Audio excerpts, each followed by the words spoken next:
నమస్తే. ఈరోజు మన స్టూడియోలో ప్రముఖ ఆధ్యాత్మికవేత్త, ఆస్ట్రాలజర్ బ్రహ్మశ్రీ సుభాష్ శర్మ గారు మనతో ఉన్నారు. గురువుగారితో మాట్లాడదాం. గురుగారు నమస్కారం. శ్రీవాత్రేనమండి. గురుగారు శ్రీ మల్లికార్జున ముత్య అలియాస్ అప్పాజీ ఫుల్ ట్రెండింగ్లో ఉన్నారు. ఎక్కడ చూసినా ఈయన గురించి మాట్లాడుతున్నారు. 23 సంవత్సరాలకే భవిష్యవాణి చెప్తున్నారు. సో ఫోన్ నెంబర్లు కావచ్చు, వాళ్ళ జాతకం కావచ్చు, మనిషిని చూసే చెప్తున్నారు. సో చాలామంది ఫేక్ అంటున్నారు. కొంతమంది ఆయన నమ్మే వాళ్ళు కూడా ఉన్నారు. నిజంగా ఆయనకి మహిమలు ఉన్నాయని చెప్పి నమ్మే వాళ్ళు కూడా ఉన్నారు. కానీ యాక్యురేట్గా మీరు మాత్రం చెప్పగలరు. ఎందుకంటే మీకు సంబంధించిన శిష్యులు కావచ్చు, ఆ ప్రాంతంలో ఉన్నారు, వారు పర్సనల్గా వెళ్ళి చూశారు కాబట్టి అసలు ఏంటి ఈయన కథ, మరి ఏంటి, ఏం జరుగుతుంది? సో మీ మాటల్లో మాకు వివరించండి. తప్పకుండా వివరిస్తానండి. నాకు తెలిసినటువంటి ఆధారాల యొక్క అంశంతోనే నేను చెప్తాను. దీన్ని ఎవరు పర్సనల్గా తీసుకోవద్దు. నేను ఫేక్ అని చెప్పడం కాదు, రియల్ అని చెప్పడం కాదు. నాకు జరిగినటువంటి నా తోటి మిత్రులు కానీ, లేదా నాకు దగ్గరైనటువంటి వాళ్ళు, వాళ్ళ కష్టాలు చెప్పుకుందామని వెళ్ళినటువంటి వారు ఉన్నారు. వాళ్ళ మాటల్లో వింటే నాకు ఫేక్ అనిపించింది. అంటే నా వ్యక్తిగతంగా ఎందుకు ఫేక్ అనిపించింది, ఈ మధ్యలో సోషల్ మీడియాలో కూడా చాలామంది, కొంతమంది నిజం అంటున్నారు, కొంతమంది ఫేక్ అంటున్నారు. ఎవరు ఏమన్నప్పటికీ కూడా నా మనసులో ఉన్నటువంటి మాట ఏంటంటే, ఒక 23 ఏళ్ల కుర్రాడు ఈ రకంగా భవిష్యవాణి చెప్తున్నాడు, ఈ రకంగా ప్రజల యొక్క ఫోన్ నంబర్లు, అలాగే వాళ్ళ పేర్లు, వాళ్ళ తాత పేర్లు, వాళ్ళకి తెలిసినటువంటి వాళ్ళ పేర్లు, అందరూ పేర్లు చెప్తున్నాడు అని చెప్పేసి ఏదైతే వాస్తవాలు చెప్తున్నాడని చెప్పారో అవన్నీ కూడా విన్నాను. నేను మొదట్లో అరే ఉండొచ్చు, ఏదో సాధన చేసి ఉండొచ్చు అని అనుకున్నాను. నేను మొట్టమొదటి వీడియో చేసినప్పుడు పాజిటివ్గానే చెప్పాను. కానీ మా వాళ్ళు వెళ్తారు, ఇప్పుడు చాలామంది వెళ్తారు, గురువు గారు మేము వెళ్ళొచ్చామండి, అక్కడ అంతగా ఏం లేదండి, అయిన వాళ్ళనే పిలుచుకుంటున్నారు తప్ప మా వాళ్ళ, నేను దాదాపు అక్కడ 2-3 రోజులు ఉన్నాను, కొంతమంది అయితే వారం రోజులు ఉన్నారు. మేము ఇన్ని రోజులు ఉన్నా కూడా మాకు విసుగొచ్చేసి మేము వచ్చేసామండి. ఆయన చేష్టలు కానీ, ఆయన చేసే పద్ధతులు కానీ కొన్ని చూస్తే సరే చిన్న పిల్లవాడులే అని అనుకుంటున్నాం, కానీ ఆయన బిహేవియర్ వేరేలా ఉంది అని చెప్పేసరికి అవునా అని చెప్పేసి అన్నారు. ఇక సరే నేను కూడా లైట్ తీసుకున్నాను, మనకి ఏం అవసరం, ఎవరి జీవితం వాళ్ళది అనుకునేసరికి కొంతమంది ఫోన్ చేయడం మొదలుపెట్టారు. గురువుగారు మేము ఇట్లా వెళ్ళామండి, మాకేం పరిష్కారం దొరకలేదు, మిమ్మల్ని కలుద్దాం అనుకున్నాం. తర్వాత నాకు ఫోన్ చేశారు, మీ ఆఫీస్కి వస్తామండి గురువుగారు అని చెప్పేసి. అంటే సరే రండి అని చెప్పేసి వాళ్ళు వచ్చిన తర్వాత వాళ్ళ యొక్క అనుభవాలన్నీ కూడా చెప్పడం జరిగింది. సో ఎవరైతే వెళ్ళారో ఒకసారి వాళ్ళతో మాట్లాడే ప్రయత్నం చేద్దాం. సో వాళ్ళ ఎక్స్పీరియన్స్ కూడా వాళ్ళు మనకు చెప్తారు కదా. సో చేద్దాము. మా తెలిసినటువంటి వాళ్ళే ఉన్నారు. అందులో నవీన్ అనే పిల్లవాడు ఉన్నాడు. నేను ఒక్కసారి కాల్ చేస్తాను. ఆయన కూడా వెళ్ళి వచ్చాడు పాపం. స్పీకర్ అందరూ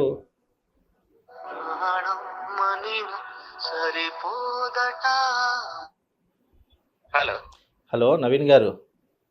గురుగారు నమస్కారం. నమస్తే నవీన్ గారు, ఎలా ఉన్నారు? బాగున్నాం గురుగారు, మీరు బాగున్నారా? బాగున్నాను నవీన్ గారు. ఏంటి ఈ మధ్య అప్పాజీ గారి దగ్గరికి వెళ్ళొచ్చారట? అవును గురుగారు, వెళ్ళాను. అది ఏంటి పని అవ్వలేదు గురుగారు, వెళ్ళాను. కానీ మరి చాలా మంది ఆయన గురించి గొప్పలు చెప్తున్నారు. వెళ్ళగానే ఫోన్ నెంబర్ చెప్తారంటున్నారు, పేర్లు చెప్తారని అంటున్నారు. టీవీలో చాలా, మీడియాలో చాలా హల్చల్ అవుతుంది. ఏంటి మరి విషయం? మీరు అలా అనుకుంటున్నారు గురుగారు. అక్కడుండి ఇక్కడికి వస్తే అంతే అసలు ఏట్లేదు అక్కడ మ్యాటర్. అసలు ఏట్లేదు గురుగారు. మార్నింగ్ వెళ్ళాము మేము, అసలు నేను మా ఫ్రెండ్ వెళ్ళాము. నాకేదో ప్రాబ్లమ్స్ ఉండి చూపించుకుందాం, చూద్దాము, నా ఫ్యూచర్ ఏంటో తెలుసుకుందామని వెళ్ళాను.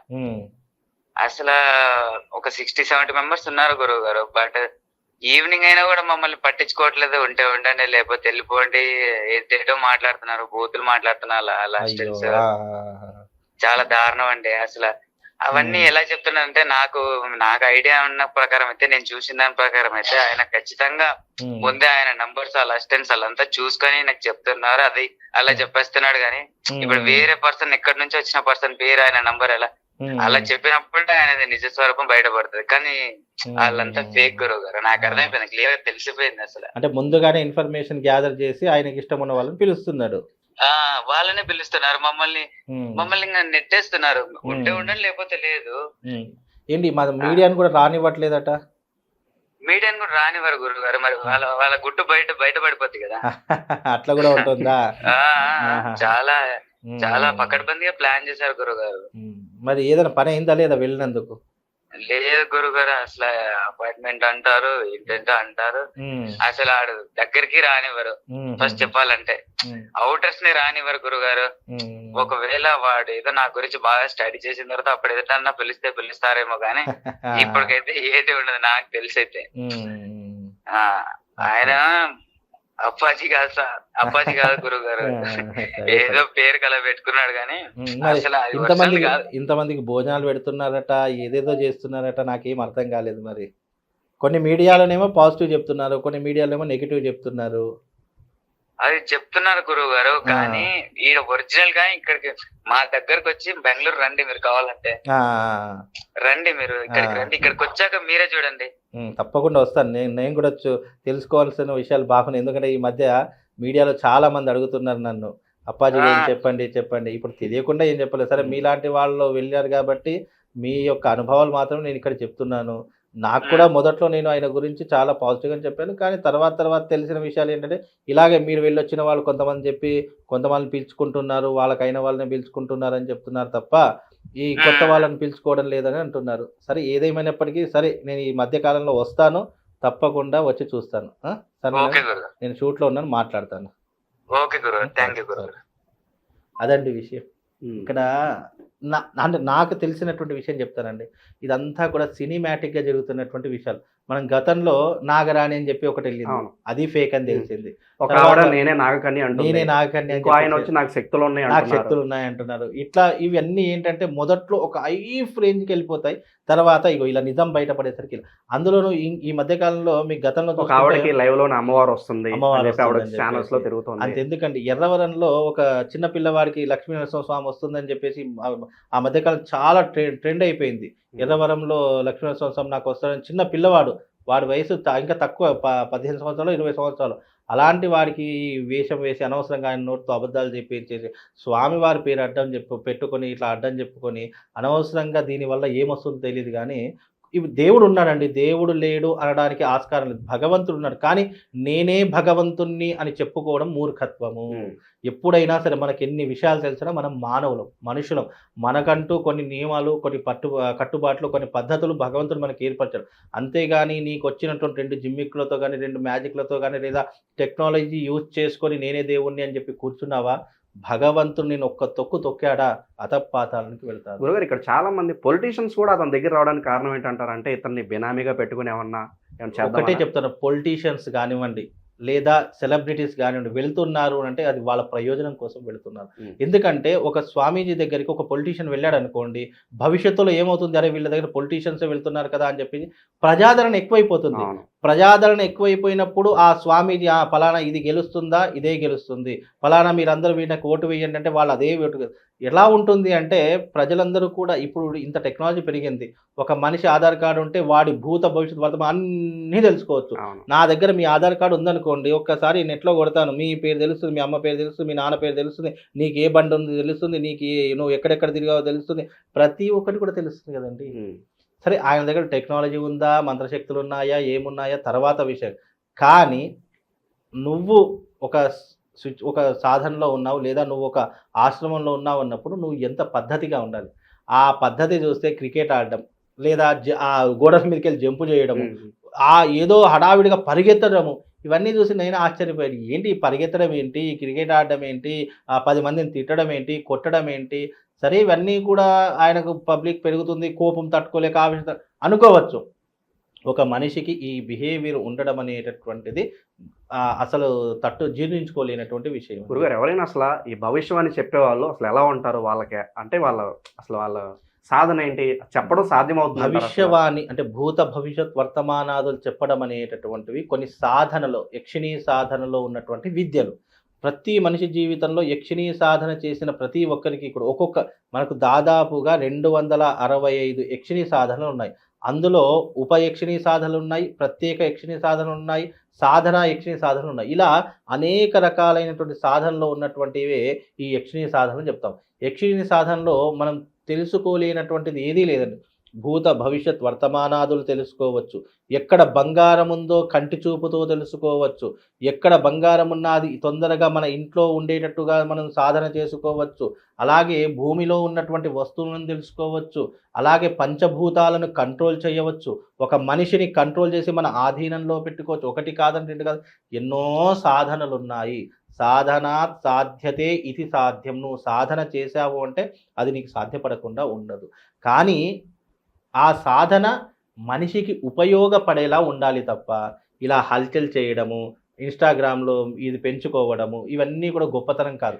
సరే నీ దగ్గరికి కష్టం ఉందని ఒక మనిషి వచ్చాడు, ఆ మనిషికి నువ్వు చెప్పాలి తప్ప నువ్వు పిలిచిన వ్యక్తికి నువ్వు చెప్పావంటే అక్కడ పెద్ద విశేషం ఉంది. ఇప్పుడు మీరు నాకు తెలుసండి, మీ గురించి అన్ని విషయాలు తెలుసు. మీరు 10 మందిలో కూర్చున్నారు, నేను మిమ్మల్ని పిలుచుకొని నాయన నువ్వు అది నువ్వు నాయన సో అదంతా ఒక సెటప్పే కదా ఇంకా. 100% సెటప్పే. మీకు ఇవన్నీ కూడా ఇప్పుడు ఏర్పడవండి.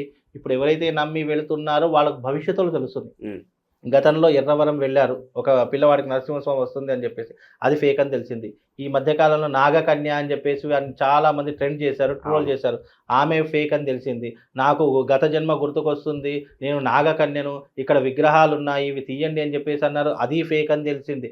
ఇలా ఒకటి ఒకటి ఒకటి ఒకటి స్టార్టింగ్లో ఒక రేంజ్కి వెళ్తారండి, తర్వాత అర్థమవుతుంది. నేను అందుకే చెప్తా, చెడ్డది ఎప్పుడైనా ముందు మెరుస్తూ ఉంటుంది, తర్వాత అది తరిగిపోవడం మొదలవుతుంది. మంచిది ఎప్పుడైనా సరే ముందు తరిగిపోవడం మొదలవుతుంది, తర్వాత దాని విలువ పెరగడం మొదలవుతుంది.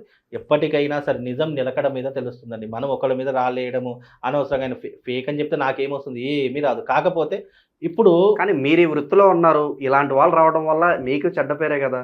100% చాలా మంది కూడా దీని మీద నమ్మకం పోయే అవకాశం కూడా ఎక్కువ ఉంది. మీరు అన్నమాట వాస్తవం అండి. చాలా మంది ఏంటి అంటే నిజం చెప్పేటటువంటి మనుషుల కన్నా అబద్ధాలు చెప్పేటటువంటి మనుషుల దగ్గరికి విలువ ఎక్కువ అని అంటారు. ఇప్పుడు ఎవరైతే ఇలా ట్రెండ్ సెట్ చేసి ఇలా చెప్తున్నాడు ఎమ్మెల్యేలు ఎంపీలు అంటే, ఎమ్మెల్యే వెళ్తేంది, ఎంపీ వెళ్తేంది, సెలబ్రిటీస్ వాళ్ళు మనుషులే, వాళ్ళకి కష్టాలు ఉన్నాయనే పోతున్నారు, పెద్ద వాళ్ళకి ఏదో వస్తుంది అని కాదు కదా. ఎవరైనా సరే ఒక వ్యక్తి దగ్గరికి వెళ్తున్నారంటే ఏదో కష్టం చెప్పుకోవడానికో, బాధ చెప్పుకోవడానికో, లేదా వాళ్ళకు ఉన్నటువంటి సెలబ్రిటీ స్టేటస్ని ఉపయోగించుకోవడానికో, ఏదో ఒక లాభం లేనిది ఎవరు అక్కడ అడుగు పెట్టరు. ఇప్పుడు అప్పాజీ గారి నాన్నగారికి ఊర్లో చాలా మంచి పేరు ఉంది. మంచి పేరు ఉంది. అలాంటి ఫేమే నాకు కూడా కావాలనే ఉద్దేశంతోనే ఇవన్నీ అయిండొచ్చు, చెప్పలేము. ఇప్పుడు నాన్నగారి ఫేమ్ నాకు కావాలి అని అనుకునే ఉద్దేశం కావచ్చు, లేదా ఆయన పేరు పెట్టుకొని నేను డబ్బులు సంపాదించుకోవాలనే ఉద్దేశం కావచ్చు, గుళ్ళు కట్టించి చెప్పలేమండి. ఇప్పుడు ఇంకో విషయం ఏంటంటే, ఇక్కడ మీకు ఆంధ్ర, తెలంగాణ ఈ ప్రాంతం వాళ్ళు ఎక్కువ వెళ్తున్నారు తప్ప కర్ణాటక ప్రాంతంలో మీకు ఎవరు కనిపించరు. మన వాళ్ళు 100 మంది ఉంటే వాళ్ళ మంది 2-10 మందో ఉంటారు. అంటే వాళ్ళకే నమ్మకం లేదు, కానీ మన వాళ్ళు ఎగబడి వెళ్తున్నారట. ఫోన్ నెంబర్లు చెప్తే ఏమొస్తుంది? పోనీ నువ్వు నేరుగా వెళ్ళి ఆయన దగ్గర, సార్ నేను కూడా ఛాలెంజ్ చేస్తానండి, ఫోన్ నెంబర్ కాదు ఏం కాదు, నేను నేరుగా వెళ్ళి డైరెక్ట్ వెళ్ళి ఆయన కలుస్తాను, నా భవిష్యత్తు చెప్పండి. చెప్పలేడు. ఎప్పుడు చెప్తాడు? అక్కడ ఒక 2-3 రోజులు 4-5 రోజులు ఒక వ్యక్తి అక్కడే తిరుగుతున్నాడు, అక్కడ సమాచారం ఎవరి ద్వారానో అందింది అనుకున్నప్పుడు ఆ సమాచారం అంతా ఈయనకు సేకరించి వదిలేస్తారు. అప్పుడు ఆయన ఒక్కొక్కటి చెప్పడం స్టార్ట్ చేస్తారు.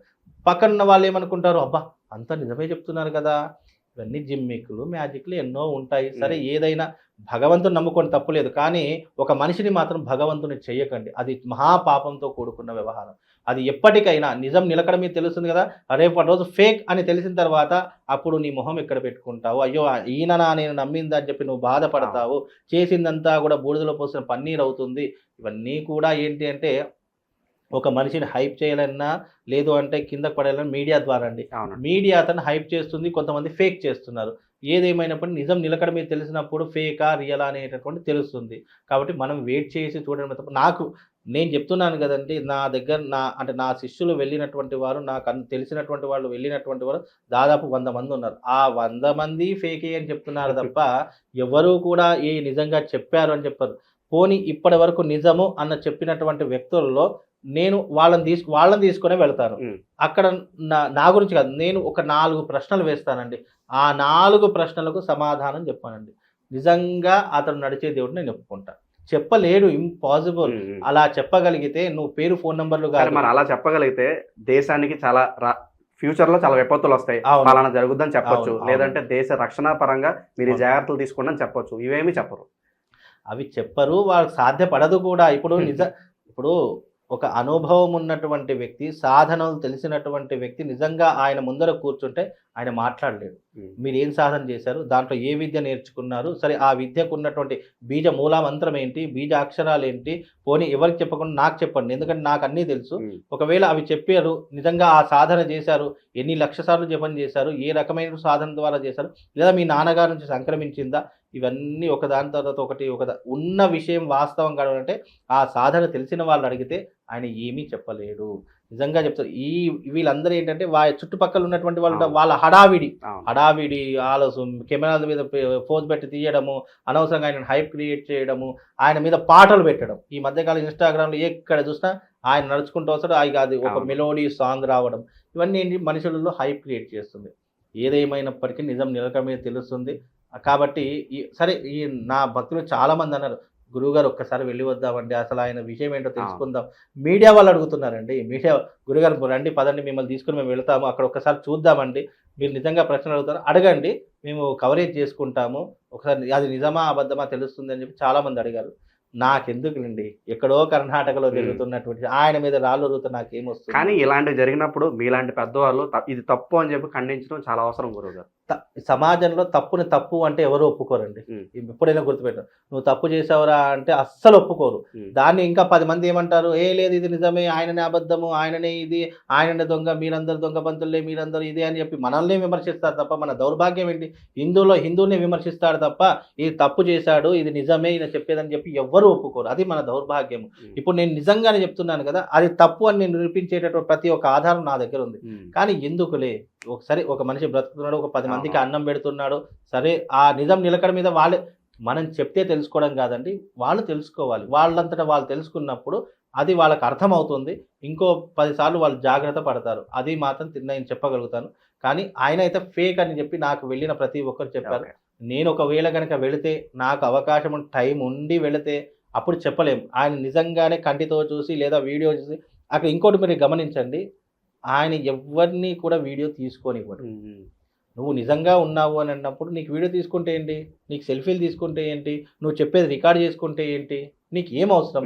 నువ్వు నిజం చెప్తున్నావా లేదా అనేది నాకు అనుమానం ఉంది. అనుమానం ఉన్నప్పుడు నేను దాన్ని క్లారిఫై చేసుకుంటాను. కానీ ఆయన చుట్టుపక్కల ఉన్న అనుచరులు వీడియో కెమెరాలు గుంజేసుకుండవడము, లేదు అని అనుకుంటే వాటిని పలగొట్టడము, ఇవన్నీ ఎందుకు? నువ్వు 365 degrees కెమెరా పెట్టావు కదా, నువ్వు అన్ని దగ్గర కెమెరా పెట్టినప్పుడు మేము కెమెరా ద్వారా తీసుకోవడం తప్పేంటి?